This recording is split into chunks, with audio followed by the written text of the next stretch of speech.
মনোনুর আমিন উপস্থিত রয়েছেন আমার শ্রদ্ধেয় স্যার, যার কাছে লেখাপড়া করেই আপনাদের সামনে উপস্থিত হয়েছি, প্রফেসর নিজামুদ্দিন স্যার।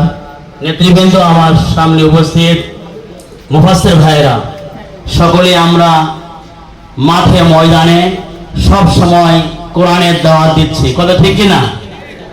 সম্মানিত উপস্থিতি, আমি বলতে চাই, ইউসুফ আলাইহিস সালামকে যখন তার 10 ভাই মিলে কুয়ার মধ্যে ফেলে দিলেন, সে কখনোই কল্পনা করে নাই যে আমি মিশরের খাদ্যমন্ত্রী হতে পারবো, কথা ঠিক কিনা? আল্লাহ তাআলার পরিকল্পনা ছিল, হয়তো সে মিশরের খাদ্যমন্ত্রী হয়েছে।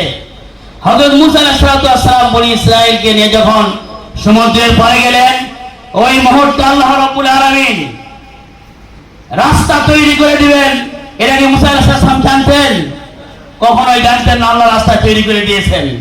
অন্যভাবে নূহ আলাইহিস সালাম 950 বছর দাওয়াত দিয়েছিলেন। এই দাওয়াতের কার্যক্রম করার পরে উনি যখন আল্লাহ তাআলার কাছে বদদোয়া করলেন, আল্লাহ তাআলা বন্যার মাধ্যমে সকলকে ধ্বংস করে দিলেন, কিন্তু নূহ নবীকে উনি রক্ষা করেছিলেন। সম্মানিত ভাইয়েরা, রেফারেন্স আল্লাহ এই জন্য হযরত ইব্রাহিম সাল্লাল্লাহু আলাইহি যখন অগ্নিকুণ্ডে যখন নিক্ষিপ্ত হলো, আল্লাহ তাকে রক্ষা করেছিলেন। আল্লাহ তাআলা আপনাকে আমাকে কোথায় কোন অবস্থায় রাখবেন নরেন ভাই কল্পনা করতে পারে নাই।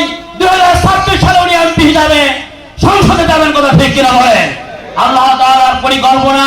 আমাদের নায়েবে আমির যিনি ফাঁসির রায় হয়ে গেল, আজহার ভাই, উনি আজকে সংসদে, নবী সাল্লাল্লাহু ইন্তেকাল হইল, আবার উনি মিশরের খাদ্যমন্ত্রী হলো।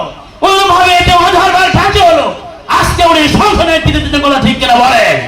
এই জন্য ভাইয়েরা আমার, আমি আপনাদেরকে বলবো, ওয়ালা তাহিনু ওয়ালা তাহজানু ওয়া আনতুমুল আলাউনা ইন কুনতুম মুমিনিন। মুমিন হওয়া শর্ত। ওয়া কানা হাক্কান আলাইনা নাসরুল মুমিনিন। প্রিয় ভাইরা আমার, আমি আবেদন জানাই, আমরা ইখলাসের সঙ্গে কাজ করব।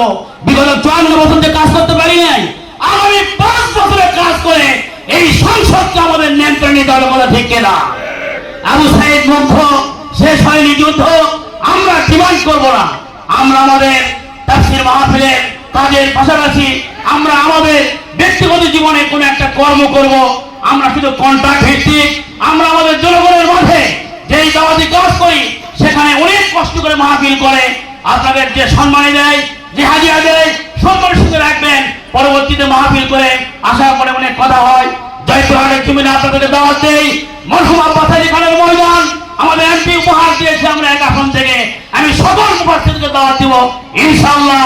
আল্লাহ রাব্বুল আলামিন ভালো রাখুক, সুস্থ রাখুক, সকলের দীর্ঘায়ু কামনা করে আমি আমার কথা শেষ করলাম।